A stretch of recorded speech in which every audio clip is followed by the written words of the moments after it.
Hello दोस्तों, स्वागत है आपका हमारे YouTube channel target exam only में। आज की क्लास में हम यूपी डीएलएड में अपने अग्नि परीक्षा बैच में प्रैक्टिस सेट को कर रहे हैं, जो आपका 2021 का प्रीवियस ईयर पेपर है। इससे पहले मैंने आपको एक प्रैक्टिस सेट करा दिया है। अगर आपने मेरी क्लास नहीं देखी है तो आप हमारे YouTube channel target exam only पर जाकर वहाँ मैंने 2021 का पेपर बन कराया। वहाँ मैंने 2021 का वहाँ मैंने आपको 2021 का प्रीवियस ईयर पेपर कराया है, जो आपका पेपर नंबर 1 है। जो आपका पेपर नंबर 1 है, यानी कि जो आपका प्राइमरी वाला पेपर है। कौन सा प्राइमरी वाला पेपर? यानी कि 1 to 5 वाला जो मैंने पेपर है वो मैंने आपको कल कराया है। और आज मेरा जो पेपर है पेपर नंबर 2, यानी कि जो आपका 6 to 8 वाला पेपर है, यानी कि 6 to 8 वाला जो पेपर है उसको आज हम करेंगे। ठीक है, आज हम 6 to 8 वाले पेपर को करेंगे। उससे पहले हम अपने बैच के बारे में थोड़ा सा हम बता देते हैं। तो हमारा बैच जो है वो अग्नि परीक्षा बैच हमारे YouTube channel target exam only पर शुरू हो गया है। इसकी क्लासेस प्रीवियस ईयर पेपर के बाद शुरू हो जाएंगी और मैं आपको पढ़ाऊंगी संस्कृत विषय को। किसको पढ़ाऊंगी? मैं आपको संस्कृत विषय को पढ़ाऊंगी और मेरी क्लास आपको शाम को 3 बजे देखने को मिलेगी। और ये मैं आपको पेपर करा रही हूँ, आपको ऐसा ही पेपर देखने को मिलेगा। ठीक है, तो शुरू करते हैं अपनी क्लास बिना देरी करे हुए। तो हम देख लेते हैं पहला क्वेश्चन क्या है। पहले हम देख लेते हैं संस्कृत का 2021 का, ये हमारा पेपर नंबर 2 है।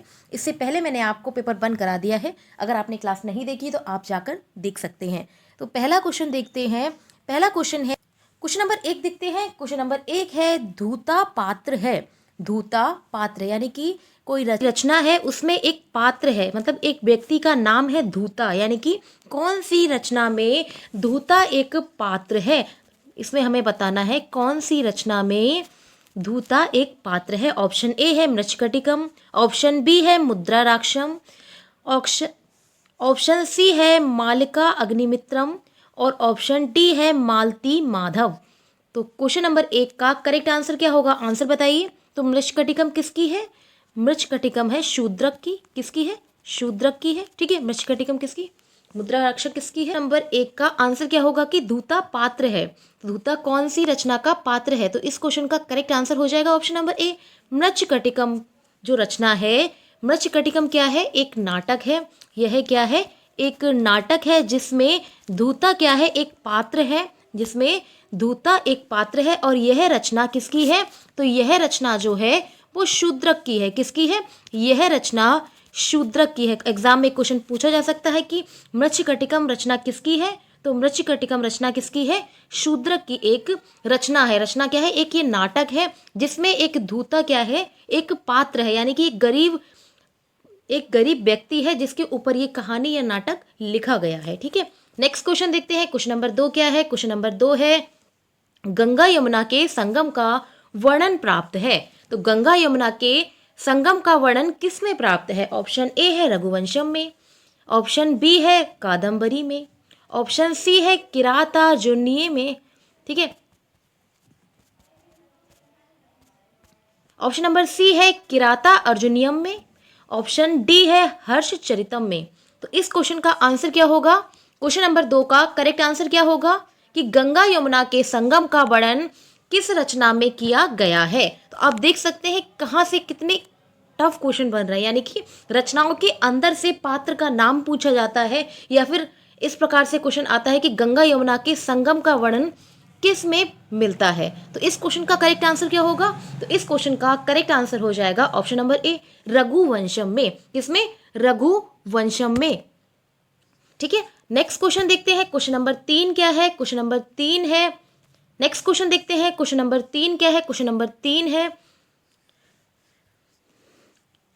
भवाच्छेद सुस्त्रम बकपाद पासवा में भवाच्छेद किसका विशेषण है? क्वेश्चन को एक बार फिर से देखते हैं कि भवाच्छेद स्त्रे बकपाद पासवा में भवाच्छेदाम किसका विशेषण है? आंसर बताइए। बताइए त्र्यंबक का, ऑप्शन बी है त्र्यंबकपाद का, ऑप्शन सी है पासम, ऑप्शन सी है पासम बाम का और ऑप्शन डी है पाद का। ठीक है, तो इस क्वेश्चन का आंसर क्या होगा कि भवाच्छेद स्त्रम वकपाद पासवम। ठीक है, यह श्लोक किसका है? तो यह श्लोक सबसे पहले बताना होगा कि यह श्लोक किसका है। ठीक है, तो इसका आंसर क्या होगा? तो इसका आंसर हो जाएगा कि यह श्लोक जो है वो बाणभट्ट का है। किसका है? बाणभट्ट की रचना जो कादम्बरी है, बाणभट्ट की जो रचना है जिसका क्या नाम है? जिसका नाम है कादम्बरी। जिसका नाम क्या है? जिसका नाम है कादम्बरी। उसी में क्या है? यह श्लोक दिया गया है। उसी में क्या? यह श्लोक दिया गया है। तो इसमें इसका अर्थ क्या है? इसका अर्थ भी हम जान लेते हैं एक बार, क्योंकि हमारा ये है प्रैक्टिस सेट। इसमें हम विस्तार पूर्वक सभी टॉपिक्स को पढ़ेंगे। अभी हम प्रीवियस ईयर क्वेश्चंस कर रहे हैं, क्योंकि प्रीवियस ईयर क्वेश्चंस के माध्यम से आपको अच्छे से अनुमान लग जाएगा कि क्वेश्चन कहाँ कहाँ से और किस प्रकार से बनते हैं और आपको कौन कौन से टॉपिक पर ज़्यादा ध्यान देना चाहिए। ठीक है, तो यह आपकी रचना किसकी है? यह बाणभट्ट की। ठीक है, यह रचना किसकी है? तो यह रचना बाणभट्ट की है, जिसका नाम है कादम्बरी। जिसका नाम क्या है? कादम्बरी। उसी में एक श्लोक दिया है कि भवा चचेद शस्त्रम्बकपाद प्रासवम में भवा चचेद किसका विशेषण है? तो इस क्वेश्चन का करेक्ट आंसर क्या होगा? तो इस क्वेश्चन का करेक्ट आंसर हो जाएगा ऑप्शन नंबर सी, पासवम का। किसका?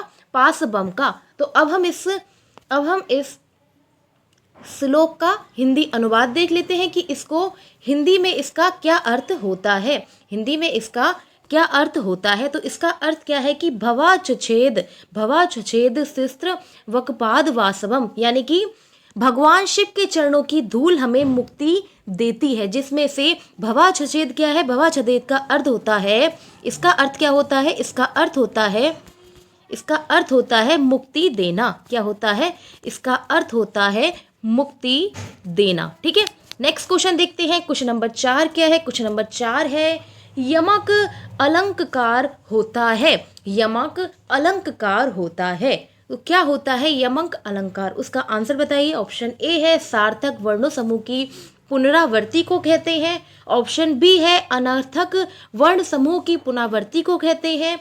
ऑप्शन सी है एक सार्थक तथा दूसरा अनर्थक वर्ण समूह की पुनरावृत्ति को कहते हैं। या फिर ऑप्शन नंबर डी है उपयुक्त सभी प्रकार के वर्ण समूह की पुनरावृत्ति को यमक अलंकार कहते हैं। क्या कहते हैं?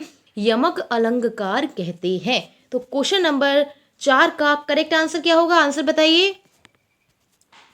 तो क्वेश्चन नंबर 4 का करेक्ट आंसर हो जाएगा उपयुक्त जो तीनों ऑप्शन है वो करेक्ट हो जाएंगे, यानी कि सार्थक वर्णों की पुनरावृत्ति, अनर्थक वर्ण समूह की पुनरावृत्ति और एक सार्थक और दूसरा अनर्थक वर्ण की पुनरावृत्ति। इन सभी के वर्णों की पुनरावृत्ति को यमक अलंकार कहते हैं। ठीक है, तो ऑप्शन डी करेक्ट हो जाएगा। अगला क्वेश्चन देखते हैं। क्वेश्चन नंबर 5 क्या है? क्वेश्चन नंबर 5 है ईशत स्पष्ट प्रयत्न है। ईशत स्पष्ट किसका प्रयत्न है? ऑप्शन ए है स्पर्श व्यंजनों का, ऑप्शन बी है अंतस्थों का, ऑप्शन सी है ऊष्म व्यंजनों का या वर्णों का, और ऑप्शन डी है स्वरों का।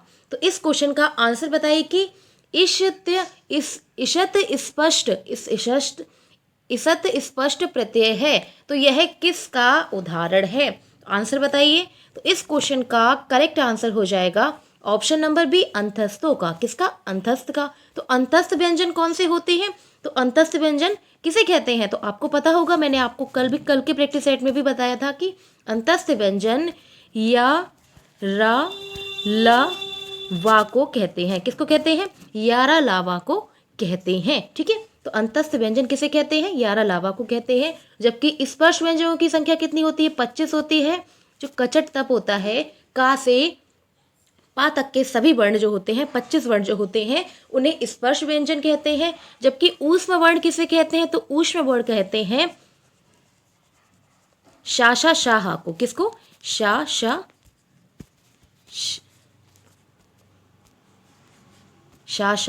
शाह, यानी कि संस्कृत में कहते हैं सल प्रत्याहार। क्या कहते हैं? संस्कृत में कहते हैं सल प्रत्याहार। ठीक है, और स्वर किसे कहते हैं? तो स्वर तो आपको पता ही होंगे कितने होते हैं। संस्कृत में स्वरों की संख्या होती है 9। कितनी होती है? 9 होती है। हम नेक्स्ट क्वेश्चन देखते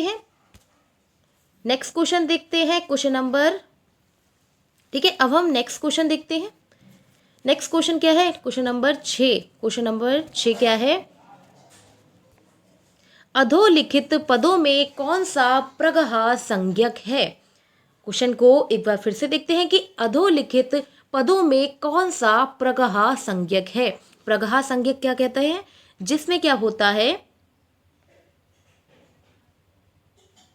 जिसमें इकारांत, उकारांत तथा एकारांत आते हैं। जिसमें इकारांत, ठीक है, जिसमें इकारांत, उकारांत, ठीक है, इकारांत, उकारांत तथा एकारांत आते हैं, एकारांत आते हैं, उनको क्या कहते हैं?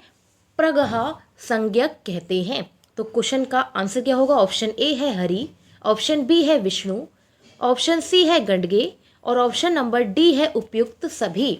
तो क्वेश्चन नंबर 6 का करेक्ट आंसर क्या होगा? आंसर बताइए। क्वेश्चन नंबर 6 का करेक्ट आंसर क्या होगा? तो इसका मतलब क्या है? इसका मतलब है जो हरि है वो हरि का क्या है? एक संज्ञा विभक्ति रूप है जो द्वितीय विभक्ति के अंतर्गत आता है। किसके अंतर्गत आता है? जो द्वितीय विभक्ति के अंतर्गत आता है। किसके अंतर्गत आता है? द्वितीय विभक्ति के अंतर्गत आता है। इसी प्रकार से ये ईकारांत में आएगा। किस में आएगा?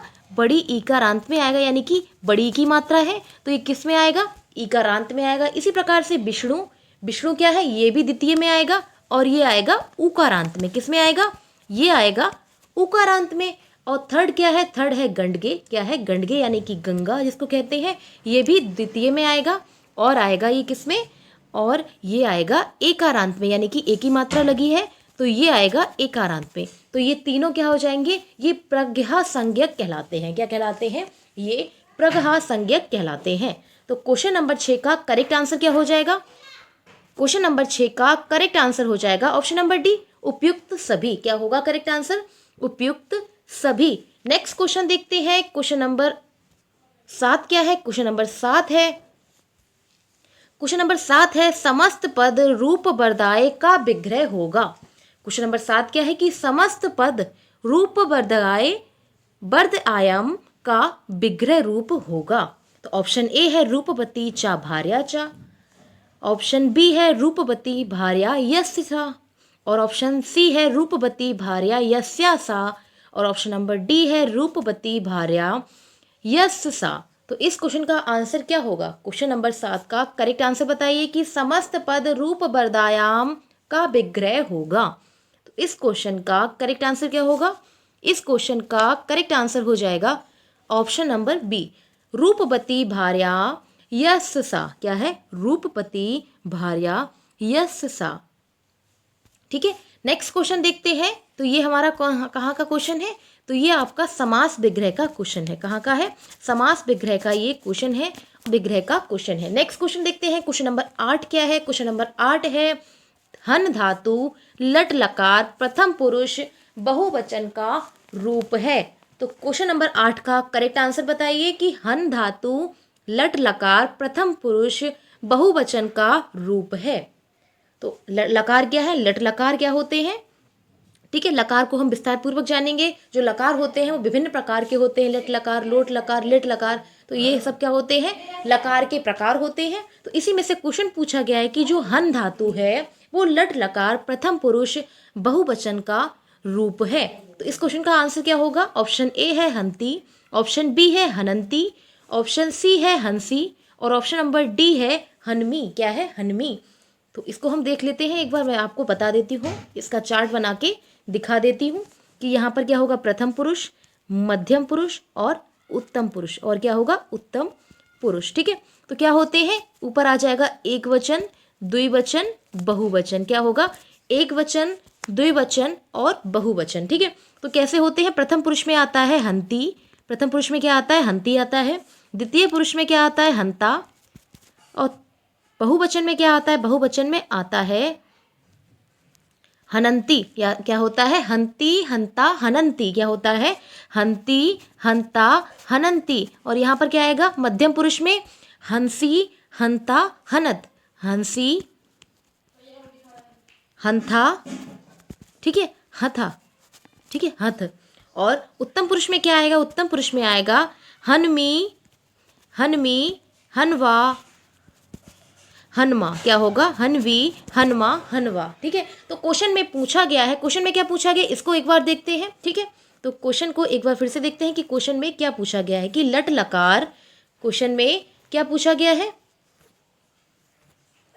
ठीक है, तो क्वेश्चन में क्या पूछा गया है? क्वेश्चन में पूछा गया है कि हन धातु लट लकार प्रथम पुरुष बहुवचन का रूप है। तो ये हमारा क्या है? प्रथम पुरुष, मध्यम पुरुष, उत्तम पुरुष। तो प्रथम पुरुष में बहुवचन बताना है, तो प्रथम पुरुष में बहुवचन क्या होगा? हनंती। क्या होगा? हनंती। तो ऑप्शन ए गलत, सी गलत और डी गलत। तो इस क्वेश्चन का करेक्ट आंसर क्या होगा?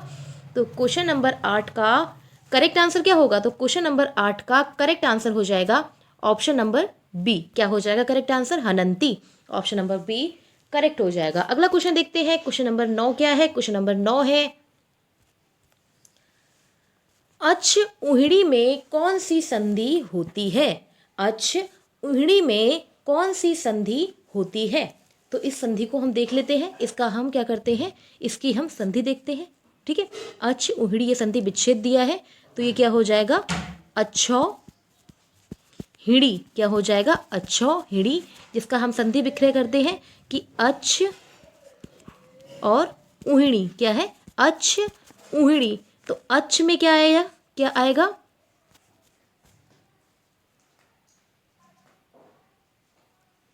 ठीक है, तो अच में क्या आएगा? अच में कौन सी संधि आएगी? तो ये आप देखिए कि आ छा और आ, और क्या आएगा? आ, और क्या आएगा? ऊ। ठीक है, हिणी, ऊ हिनी। ठीक है, तो आ और ऊ क्या बनाते हैं? आ और ऊ मिलकर क्या बनाते हैं? तो आ और ऊ मिलकर बनाते हैं ओ। क्या बनाते हैं? आ और ऊ मिलकर क्या बनाते हैं? ओ बनाते हैं। क्या बनाते हैं? ओ बनाते हैं। तो इसका आंसर क्या होगा? तो कौन सी संधि में आ और ऊ मिलकर ओ बनता है? तो इस क्वेश्चन का आंसर का करेक्ट आंसर क्या होगा?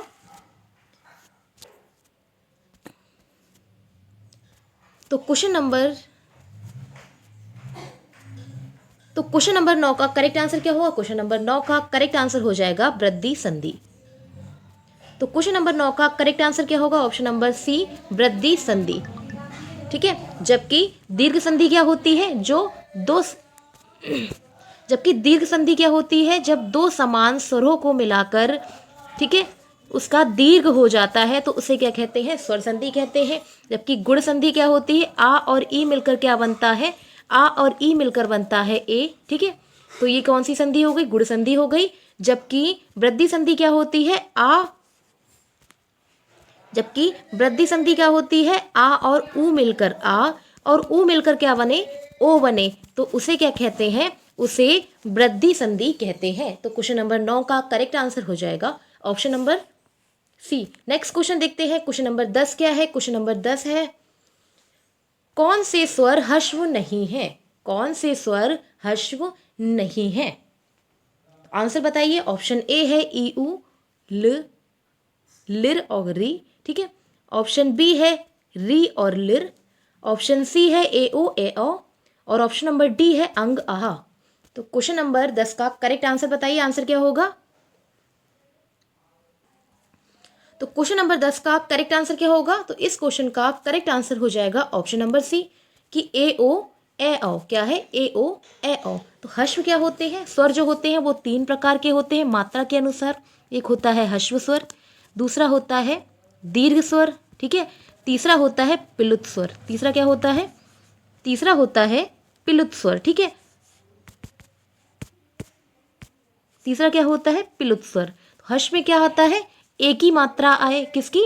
एक ही मात्रा, जैसे कि आ, ई, उ, री। ठीक है, आ, ई, उ, री। ठीक है, तो ये किस में आएगा?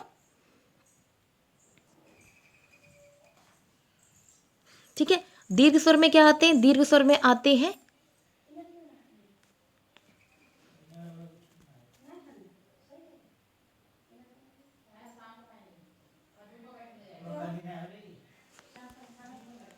ठीक है, दीर्घ स्वर में आते हैं बड़ी ई, बड़ा ऊ और री। ठीक है, और पिलुत में क्या आता है? 3 मात्रा, यानी कि जब जिसमें हश्व और दीर्घ की अपेक्षा 3 गुना समय लगे उसको प्लुत कहते हैं। तो इस क्वेश्चन का आंसर क्या होगा? ठीक है, तो इस क्वेश्चन का आंसर मैंने आपको बता ही दिया कि इस क्वेश्चन का आंसर तो मैंने बता दिया। इस क्वेश्चन का आंसर होगा ये, ठीक है, यानी कि सी। ठीक है, नेक्स्ट क्वेश्चन देखते हैं। क्वेश्चन नंबर 11 क्या है? क्वेश्चन नंबर 11 है लुट लकार का प्रयोग होता है। क्वेश्चन नंबर 11 क्या है कि लुट लकार का प्रयोग होता है। ऑप्शन ए है आधतन भविष्यत में, ऑप्शन बी है सामान्य भविष्यत में, ऑप्शन सी है अनघतन भूत में, और ऑप्शन नंबर डी है अनघतन भविष्य में। किसमें? अनहतन भविष्यत में। तो इस क्वेश्चन का आंसर क्या होगा? क्वेश्चन नंबर 11 का करेक्ट आंसर क्या होगा? तो क्वेश्चन नंबर 11 का करेक्ट आंसर हो जाएगा ऑप्शन नंबर डी कि क्वेश्चन नंबर 11 का करेक्ट आंसर हो जाएगा अनहघतनम भविष्यत काल में लुट लकार का प्रयोग किया जाता है। नेक्स्ट क्वेश्चन देखते हैं। क्वेश्चन नंबर 12 क्या है? क्वेश्चन नंबर 12 है कत्व प्रत्यय संज्ञा है। कत्व प्रत्यय क्या है? कत्व प्रत्यय संज्ञा है। तो ये कौन सी प्रत्यय का संज्ञा रूप है? आंसर बताइए। क्वेश्चन नंबर 12 का करेक्ट आंसर क्या होगा? ऑप्शन ए है टी, ऑप्शन बी है निष्ठा, ऑप्शन सी है नदी, और ऑप्शन नंबर डी है पी। तो क्वेश्चन नंबर 12 का करेक्ट आंसर क्या होगा? क्वेश्चन नंबर 12 का करेक्ट आंसर हो जाएगा ऑप्शन नंबर बी, निष्ठा में कृत प्रत्यय संज्ञा है। ठीक है, नेक्स्ट क्वेश्चन देखते हैं। क्वेश्चन नंबर 13 क्या है? क्वेश्चन नंबर 13 है निम्नलिखित में से कौन सा स्वर नहीं है? निम्नलिखित में से कौन सा स्वर नहीं है? तो आंसर बताइए कि स्वर कौन सा नहीं है। तो आ क्या है? एक स्वर है, ई क्या है? एक स्वर है, और री क्या है? स्वर है। जबकि लिर जो ला है, वो स्वर ना होकर क्या है? व्यंजन है। क्या है? व्यंजन है। तो इस क्वेश्चन का करेक्ट आंसर क्या होगा? क्वेश्चन नंबर 13 का करेक्ट आंसर हो जाएगा option number D. Next question देखते हैं। क्वेश्चन नंबर 14 क्या है? क्वेश्चन नंबर 14 है चक्रपाणी में कौन सा समास है? चक्रपाणी में कौन सा समास निहित है? तो इसका हम समास विग्रह पहले करते हैं। उसके बाद हम देखते हैं कि इसमें कौन सा समास निहित है। ठीक है, चक्रपाणी यानी कि चक्रम। ठीक है, यानी कि चक्रम, पाणौ, यस्सा। चक्रम, पाणौ, यस्सा यानी कि जिसका अर्थ होता है चक्र है हाथ में जिसके। अर्थात कौन होते हैं? किसके हाथ में चक्र होता है? तो अर्थात विष्णु। तो मैंने आपको पता होगा कि जिसमें दोनों पुरुष प्रधान ना होकर कोई अन्य पुरुष प्रधान होता है तो उसे कौन सा समास कहते हैं? तो उसे कहते हैं बहुब्रीहि समास। क्या कहते हैं? बहुब्रीहि समास कहते हैं। चक्रम, पाणौ, यस्सा यानी कि चक्र है हाथ में जिसके, अर्थात विष्णु। क्या होगा? चक्र है हाथ में जिसके, अर्थात विष्णु, यानी कि ऑप्शन नंबर बी करेक्ट हो जाएगा। अगला क्वेश्चन देखते हैं। क्वेश्चन नंबर 15 क्या है? क्वेश्चन नंबर 15 है दृश्यता दृश्य धातु का कौन सा रूप है? दृश्यता दृश्य धातु का कौन सा रूप है? तो इस क्वेश्चन का आंसर बताइए। ऑप्शन ए है प्रथम पुरुष बहुवचन, ऑप्शन बी है प्रथम पुरुष द्विवचन, ऑप्शन सी है मध्यम पुरुष एकवचन, और ऑप्शन नंबर डी है मध्यम पुरुष द्विवचन। तो क्वेश्चन नंबर 15 का करेक्ट आंसर क्या होगा? दृश्यता दृश्य धातु का कौन सा रूप है? तो इस क्वेश्चन का आंसर क्या होगा? तो इस क्वेश्चन का करेक्ट आंसर हो जाएगा ऑप्शन नंबर बी, प्रथम पुरुष द्विवचन। क्या होगा? प्रथम पुरुष द्विवचन। तो ये कौन सा लकार है? तो यह लकार कौन सा है? इसे कहते हैं लिट लकार। कौन सा? इसमें लिट लकार उपस्थित है। तो लकार में क्या होता है? इति। ठीक है, कौन सा लकार है? इसमें लिट लकार उपस्थित है। तो क्वेश्चन नंबर 15 का करेक्ट आंसर हो जाएगा option number B. Next question देखते हैं। क्वेश्चन नंबर 16 क्या है? क्वेश्चन नंबर 16 है लव धातु लोट लकार उत्तम पुरुष का एक वचन रूप है। लव धातु लोट लकार उत्तम पुरुष का एक वचन रूप है? ऑप्शन ए है लभामी, ऑप्शन बी है लभानी, ऑप्शन सी है लभे और ऑप्शन नंबर डी है लघुताम। तो क्वेश्चन नंबर 16 का करेक्ट आंसर क्या होगा? आंसर बताइए। तो क्वेश्चन नंबर 16 का करेक्ट आंसर हो जाएगा ऑप्शन नंबर सी, लभे। क्या होगा? करेक्ट आंसर हो जाएगा लभे। ठीक है, नेक्स्ट क्वेश्चन देखते हैं। क्वेश्चन नंबर 17 क्या है? क्वेश्चन नंबर 17 देखने से पहले हम ये देख लेते हैं कि आज का हमारा जो पेपर है वो हम 2021 का पेपर करा रहे हैं। जो हमारा पेपर नंबर 2 है, पेपर नंबर 2 यानी कि जूनियर वाला जो पेपर है वो आपका संस्कृत का प्रीवियस ईयर पेपर है। ठीक है, अपने दोस्तों में क्लास को शेयर कर दीजिए। क्लास अच्छी लगी तो लाइक भी करते। क्वेश्चन नंबर 17 क्या है? क्वेश्चन नंबर 17 है, शिक्षार्थियों में किस विधि के द्वारा सर्वाधिक रुचि जागृत होती है? तो किस रुचि के माध्यम से शिक्षार्थी यानी कि बच्चों में हम सर्वाधिक रुचि को जागृत कर सकते हैं? ऑप्शन ए है पुस्तकों के द्वारा, ऑप्शन बी है श्रव्य दृश्य सामग्रियों के द्वारा, ऑप्शन सी है कक्षा के वातावरण के द्वारा और ऑप्शन नंबर डी है फिल्मों के द्वारा। तो क्वेश्चन नंबर 17 का करेक्ट आंसर क्या होगा? ये क्वेश्चन आपका है जो पेडागोजी का क्वेश्चन है। किसका है? पेडागोजी का क्वेश्चन है। तो इसका आंसर क्या होगा? तो इस क्वेश्चन का करेक्ट आंसर हो जाएगा ऑप्शन नंबर बी, दृश्य श्रव्य सामग्रियों के द्वारा बच्चों में हम सर्वाधिक रुचि को जागृत कर सकते हैं। नेक्स्ट क्वेश्चन देखते हैं, क्वेश्चन नंबर 18। अब हम गद्यांश को करेंगे। इस गद्यांश में आपको 3 क्वेश्चन देखने को मिलेंगे। ठीक है, और आपको गद्यांश करने से पहले सबसे पहले आप क्वेश्चन को देखें, उसके बाद अपने गद्यांश को पढ़ें। ठीक है, तो पहले हम क्वेश्चन देख लेते हैं। ये हमारा क्वेश्चन नंबर 18 है। ये हमारा क्वेश्चन नंबर 18 है। ठीक है, ये 18 है। नेक्स्ट क्या है? नेक्स्ट क्वेश्चन क्या है? ये हमारा क्वेश्चन नंबर 19 है। ठीक है, 19 है। तो पहले हमें ये देखना है कि गद्यांश से क्वेश्चन पूछा गया है। ठीक है, पहले हमें ये देखना है कि क्वेश्चन गद्यांश से कौन कौन से पूछे गए हैं और कौन से व्याकरण से क्वेश्चन पूछे गए हैं, उन्हें हमें हल करना है। तो पहला क्वेश्चन है सत्य पुरुषाणाम संप्रत्यय भवति, यानी कि ये क्वेश्चन जो है आपका किससे है? गद्यांश से है। किससे है? यह क्वेश्चन आपका गद्यांश से है। नेक्स्ट क्वेश्चन देखते हैं। नेक्स्ट क्वेश्चन क्या है कि सदैव पद में संधि है। तो यह क्वेश्चन जो है उसको आप अपने हिसाब से कर सकते हैं, क्योंकि ये क्वेश्चन जो है वो व्याकरण का क्वेश्चन है। ये आप बिना गद्यांश को देखे कर सकते हैं। तो सदैव में कौन सी संधि है? तो सदैव को हम पहले विग्रह कर लेते हैं इसका कि सदा और एव। क्या है? सदा और एव, यानी कि सद आ एव। क्या होगा? सद आ एव, यानी कि आ और ए मिलकर क्या बनाते हैं? आ और ए मिलकर बनाते हैं ओ। क्या बनाते हैं? आ और ए मिलकर बनाते हैं ओ।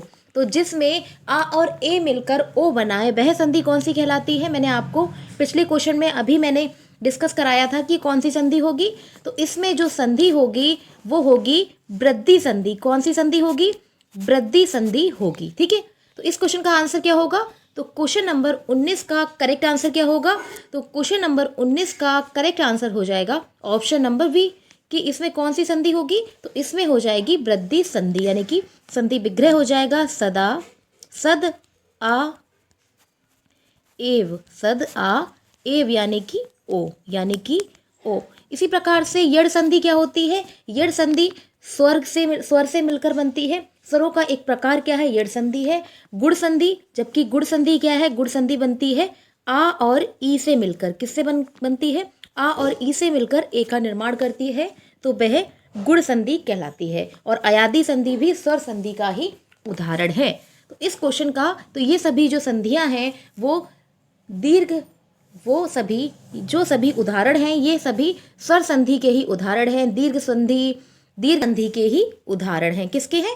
स्वर संधि के ही उदाहरण हैं। तो इस क्वेश्चन का करेक्ट आंसर क्या होगा? Option number B. अब हम नेक्स्ट क्वेश्चन को देख लेते हैं। हमारा 18वां क्वेश्चन ये गद्यांश से है और 20वां क्वेश्चन क्या है? ये भी गद्यांश से ही दिया गया है। क्या है? धर्मशास्त्रेषु परोपकार महत्तम विशद रूपेण वर्णितम। ठीक है, तो क्वेश्चन में पूछा गया है कि धर्मशास्त्र में परोपकार का महत्व विशद रूपेण वर्णित किया गया है। तो इसको हम गद्यांश को एक बार देख लेते हैं। ठीक है, क्वेश्चन नंबर 18 को देख लेते हैं, उसके बाद हम पूरे गद्यांश को पढ़ेंगे और दोनों क्वेश्चन का आंसर निकालेंगे। तो क्वेश्चन है सत्पुरुषाणाम संप्रत्यय भवति। क्या है? सत्पुरुषाणाम संप्रत्यय भवति। ठीक है, तो इस क्वेश्चन का आंसर क्या होगा? आंसर देखते हैं कि परे परेषाम् उपकरणमेव परोपकार इति कथ्यते। परोपकारं मानवानामेन सात्विक सद्गुण स्वीकृत। परोपकार सद्गुण मानवेषु संयोग भावना वर्धते। यदि वयं परेषां जनानाम् उपकार करिष्याम तर्हि परे अपि अस्माकं हित विद्यानन्ति। ठीक है, हमें क्वेश्चन ढूंढना था कि सत्पुरुषाणाम संप्रत्यय भवति। तो इस क्वेश्चन का आंसर क्या होगा कि संप्रत्यणाम। इस क्वेश्चन का आंसर क्या होगा, आंसर यहाँ पर दिया है कि सत्पुरुषाणाम संप्रत्यय परजीभव्य एवं भवति। ठीक है, तो क्वेश्चन पूछा क्या गया था कि सत्पुरुषाणाम संप्रत्यय भवति, तो क्या होगा परजीभव्यम भवति। क्या होगा परजीभव्यम भवंती। क्या होगा भवंती। तो क्वेश्चन नंबर 18 का करेक्ट आंसर क्या होगा, तो क्वेश्चन नंबर 18 का करेक्ट आंसर हो जाएगा option number C. Next question देखते हैं, क्वेश्चन नंबर हमारा 20 क्वेश्चन, क्योंकि हमने 19वां क्वेश्चन कर लिया। ठीक है, क्वेश्चन नंबर 20 क्या है कि परोपकारस्य महत्तम विशद रूपेण वर्णितम। ठीक है, तो इसका भी आंसर हम देखते हैं। ठीक है, इस क्वेश्चन का आंसर भी हम देखते हैं। ठीक है, अब हम नेक्स्ट पैरा से पढ़ते हैं।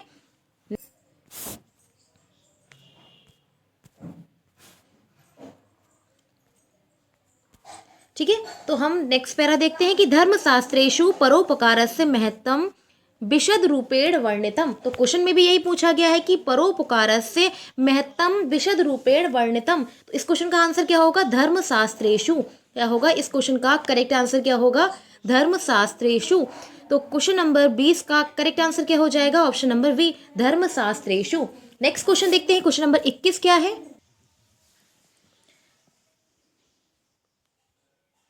नेक्स्ट क्वेश्चन देखते हैं, क्वेश्चन नंबर 21 क्या है। क्वेश्चन नंबर 21 है राजा। क्वेश्चन नंबर 21 है राजा विप्राय गाम ददाति। राजा विप्राय गाम ददाति का वाच्य परिवर्तन होगा। तो क्वेश्चन नंबर 21 का करेक्ट आंसर क्या होगा कि राजा विप्राय गाम ददाति। ऑप्शन ए है राज्ञा विप्राय गाम दीयते। ऑप्शन बी है राज्ञा विप्रेण गाम दीयते।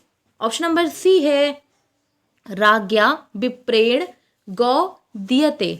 और ऑप्शन नंबर डी है राज्ञा विप्राय गौम दीयते। तो क्वेश्चन नंबर 21 का करेक्ट आंसर क्या होगा कि राजा विप्राय गाम ददाति का वाच्य परिवर्तन होगा। तो इसमें कौन सा वाच्य का परिवर्तन होगा, आंसर बताइए। तो इस क्वेश्चन का करेक्ट आंसर क्या होगा, तो क्वेश्चन नंबर 21 का करेक्ट आंसर हो जाएगा ऑप्शन नंबर डी राज्ञा विप्राय गौम दीयति। क्या हो जाएगा राज्ञा विप्राय गौम दीयते। ऑप्शन नंबर डी करेक्ट हो जाएगा। अगला नेक्स्ट क्वेश्चन देखते हैं, क्वेश्चन नंबर 22 क्या है। क्वेश्चन नंबर 22 है गुरुम शिष्यम पाठयति का वाच्य में परिवर्तन होगा। तो कौन से वाच्य में परिवर्तन होगा, ऑप्शन ए है गुरुणे शिष्या पाठयति। ऑप्शन बी है गुरुणा शिष्यत पाठ्यते। ऑप्शन नंबर सी है गुरुणा शिष्यम पाठ्यते। और ऑप्शन नंबर डी है गुरुणा शिष्या पाठयति। तो क्वेश्चन नंबर 22 का करेक्ट आंसर क्या होगा कि गुरुम शिष्यम पाठयति में वाच्य में परिवर्तन होगा। तो इस क्वेश्चन का करेक्ट आंसर हो जाएगा ऑप्शन नंबर सी गुरुणा शिष्यम पाठ्यते। क्या होगा गुरुणाम शिष्यम पाठ्यते। ऑप्शन नंबर सी करेक्ट हो जाएगा। अगला क्वेश्चन देखते हैं, नंबर 23 है बागर्थ विव संप्रक्त्यो बागर्थ प्रतिपत्ति पड़क्ति में प्रयुक्त अलंकार है। तो आंसर बताइए बागर्थ, इन पंक्तियों में बागर्थ विव संप्रत्यको बागर्थ प्रतिपत्ति, इन पंक्तियों में कौन सा अलंकार उपस्थित है। ऑप्शन ए है यमक अलंकार। ऑप्शन बी है अनुप्रास अलंकार। ऑप्शन सी है रूपक अलंकार। और ऑप्शन नंबर डी है उपमा अलंकार। तो क्वेश्चन नंबर 23 का करेक्ट आंसर क्या होगा, तो इस पंक्ति में बताइए कि कौन सा अलंकार निहित है। पंक्ति को एक बार फिर से देखते हैं कि बागर्थ विव संप्रत्यको बागर्थ प्रतिपत्ति में कौन सा अलंकार है। तो इस क्वेश्चन का करेक्ट आंसर हो जाएगा ऑप्शन नंबर डी, उपमा अलंकार इसमें स्थित है। कौन सा अलंकार स्थित है? इस पंक्ति में उपमा अलंकार स्थित है। तो इसमें जो बागर्थ है, जिसमें यो बागर्थ है, बागर्थ का अर्थ होता है बाणी। क्या होता है? बागर्थ का अर्थ होता है बाणी।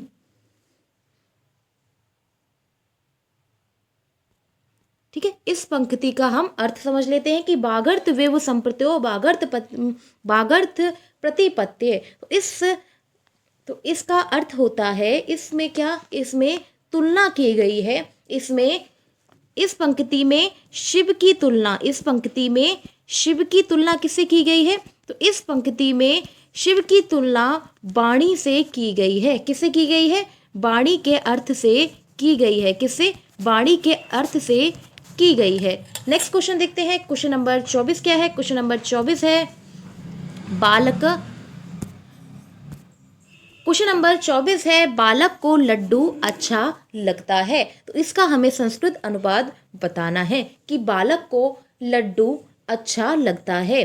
तो क्वेश्चन का आंसर बताइए क्या होगा? बालकम मोद्यम, ऑप्शन ए है बालकम मोद्यकम रोचते, ऑप्शन बी है बालकस्य मोदकम रोचते, ऑप्शन सी है बालिकाय मोदकम रोचते, और ऑप्शन नंबर डी है बालकात मोदकम रोचते। क्या होगा? बच्चे को या बालक को लड्डू अच्छा लगता है। अच्छा लगता है यानी कि रोचते, यानी कि प्रिय है या फिर अच्छा लगता है। ठीक है, रोचते। तो इस क्वेश्चन का करेक्ट आंसर क्या होगा? ठीक है, तो इस क्वेश्चन का करेक्ट आंसर हो जाएगा ऑप्शन नंबर सी कि बालिकाए मोदकम रोचते। तो इस क्वेश्चन का करेक्ट आंसर क्या होगा?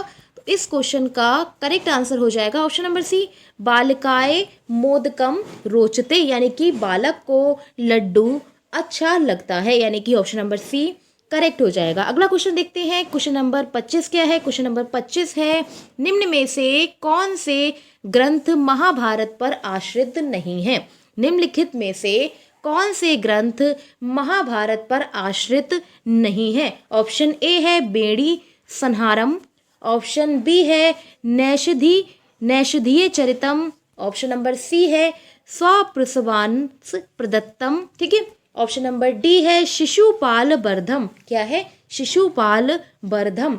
तो क्वेश्चन नंबर 25 का करेक्ट आंसर क्या होगा कि कौन सा महाभारत पर आश्रित ग्रंथ नहीं है? तो इस क्वेश्चन का आंसर क्या होगा कि जो बेड़ू संहारम है, ठीक है, बेड़ू संहारम है, नैषधीय चरितम है और शिशुपालम है, ये तीनों जो हैं वो महाभारत पर आश्रित हैं। किस पर? महाभारत पर आश्रित हैं। जबकि जो डी ऑप्शन है स्वप्रसवास दत्तम जो है, यह क्या है? यह ग्रंथ महाभारत पर आश्रित नहीं है। तो इस क्वेश्चन का करेक्ट आंसर हो जाएगा स्वप्रवास दत्तम, यानी कि ऑप्शन नंबर सी करेक्ट हो जाएगा। अगला क्वेश्चन देखते हैं। क्वेश्चन नंबर 26 क्या है? क्वेश्चन नंबर 26 है कर्मवाच्य में किसके अनुसार क्रिया होती है? कर्मवाच्य में क्रिया किसके अनुसार होती है? तो ऑप्शन ए है कर्ता के अनुसार होती है, ऑप्शन बी है कर्म के अनुसार होती है, ऑप्शन सी है वचन के अनुसार होती है, ऑप्शन नंबर डी है लिंग के अनुसार होती है। तो क्वेश्चन नंबर 26 का करेक्ट आंसर क्या होगा? तो क्वेश्चन नंबर 26 का करेक्ट आंसर हो जाएगा जो कर्म वाच्य में क्रिया होती है वो किसके अनुसार होगी? कर्म के अनुसार होगी, यानी कि ऑप्शन नंबर बी करेक्ट हो जाएगा। इसी प्रकार से अगर क्वेश्चन पूछा जाता है कि कर्तवाच्य, इसी प्रकार से क्वेश्चन पूछा जाता है कि कर्तवाच्य में क्रिया किसके अनुसार होती है? तो कर्ता के अनुसार होती है। तो क्वेश्चन नंबर 26 का करेक्ट आंसर हो जाएगा option number B. Next question देखते हैं। क्वेश्चन नंबर 27 क्या है? क्वेश्चन नंबर 27 है सप्तचत्वारी शत में कौन सी संख्या है? सप्त यानी कि 7, ठीक है, सप्त यानी कि 7, चत्वारी यानी कि 4 और चत्वारी शत में कौन सी संख्या है? तो इसमें हमें बताना है, ये हमारा संस्कृत की कोई संख्या दी गई है और हमें बताना है कि इसमें कौन सी संख्या होती है। तो सप्त चत्वारी शत में कौन सी संख्या होती है? तो ये कौन सी संख्या होती है? इस क्वेश्चन का आंसर क्या होगा? क्वेश्चन नंबर 27 का करेक्ट आंसर हो जाएगा ऑप्शन नंबर बी। 47 को सतचत्वारिशत कहते हैं। 47 को क्या कहते हैं? सतचत्वारिश कहते हैं। जबकि 74 को क्या कहते हैं? 74 को कहते हैं चतुसप्तति। क्या कहते हैं? 74 को कहते हैं चतुम सप्तति। क्या कहते हैं? चतुम सप्तति। क्या कहते हैं? चतुम सप्तति। और 37 को क्या कहते हैं? 37 को कहते हैं सप्तत्रिशत। क्या कहते हैं? सप्तत्रिशत। और 34 को कहते हैं चतुत्रिशत। क्या कहते हैं? चतुत्रिशत। ठीक है, नेक्स्ट क्वेश्चन देखते हैं। क्वेश्चन नंबर 28 क्या है? क्वेश्चन नंबर 28 है संग्रात सज्जाते। संग्रात सज्जाते काम में सूत्र में प्रबद्ध हुआ है, तो किस सूत्र में प्रबद्ध हुआ है? तो इस क्वेश्चन का आंसर क्या होगा? ऑप्शन ए है भुवम प्रभत वचनम, ऑप्शन बी है जनिकतु प्रवृत्तिम, ऑप्शन सी है आख्यातोपयोगे, और ऑप्शन नंबर डी है पराजेर सोंडम। तो इस क्वेश्चन का आंसर क्या होगा? क्वेश्चन नंबर 28 का करेक्ट आंसर क्या होगा? आंसर बताइए। तो क्वेश्चन नंबर 28 का करेक्ट आंसर हो जाएगा ऑप्शन नंबर बी जनिकर्तु प्रवृत्तिम। क्या होगा? जनिकर्तुम प्रवृत्तिम, यानी कि संज्ञानात, यानी कि सडंगात सृज्यते कामम में सूत्र क्या है? जनिकतु प्रवर्तितम। क्या है? जनिकतुम प्रवर्तिम। ठीक है, नेक्स्ट क्वेश्चन देखते हैं। क्वेश्चन नंबर 29 क्या है? क्वेश्चन नंबर 29 है पर्याध्यम उदाहरण है। पर्यधरणम उदाहरण है। क्वेश्चन नंबर 29 है पर्यध्यनम उदाहरण है, तो किसका उदाहरण है? आंसर बताइए। क्वेश्चन नंबर 29 का करेक्ट आंसर क्या होगा? तो इस क्वेश्चन का करेक्ट आंसर हो जाएगा ऑप्शन नंबर डी प्रादि तत्पुरुष में। किसका? प्रादि तत्पुरुष में, प्रादि तत्पुरुष समास में पर्यध्यय का उदाहरण है। किसका उदाहरण है? परिध्यय का उदाहरण है।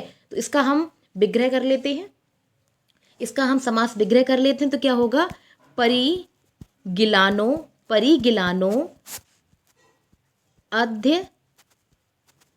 क्या होगा? परिगिलानो अध्ययनाय, परि अध्ययन। ठीक है, तो किसका उदाहरण है? प्रादि तत्पुरुष का उदाहरण है। नेक्स्ट क्वेश्चन देखते हैं। क्वेश्चन नंबर 30 क्या है? क्वेश्चन नंबर 30 है ज्ञा धातु लिट लकार उत्तम पुरुष एक वचन का रूप है। तो ज्ञा धातु किससे बनी है? ठीक है, ज्ञा धातु में लिट लकार उत्तम पुरुष का रूप है। कौन सा रूप है? ऑप्शन ए है जग्गे, ऑप्शन बी है जग्गिरे, ऑप्शन सी है जग्ग से, और ऑप्शन नंबर डी है जग्या है। तो इस क्वेश्चन का करेक्ट आंसर क्या होगा? क्वेश्चन नंबर 30 का करेक्ट आंसर बताइए। लास्ट क्वेश्चन है हमारा। तो इस क्वेश्चन का करेक्ट आंसर हो जाएगा ऑप्शन नंबर ए। क्या हो जाएगा correct answer? Option number A जग्गे। क्या होगा? जग्गे। ठीक है, तो आज की क्लास को हम यहीं खत्म करते हैं। आज हमने, ठीक है, तो आज की क्लास को हम यहीं पे खत्म करते हैं। आज हमने यूपी टेट का 2021 का प्रीवियस ईयर पेपर देखा। इससे पहले मैंने आपको 2021 का पेपर 1 कराया था। क्या कराया था? इससे पहले मैंने कल आपको पेपर नंबर 1 कराया था। आज का जो पेपर है आपका पेपर नंबर 2 है, यानी कि 6 to 8 वाला जो पेपर है वो आज हमने किया है। ठीक है, तो आज की क्लास को हम यही खत्म करते हैं। नेक्स्ट क्लास में मिलेंगे, कल मिलेंगे।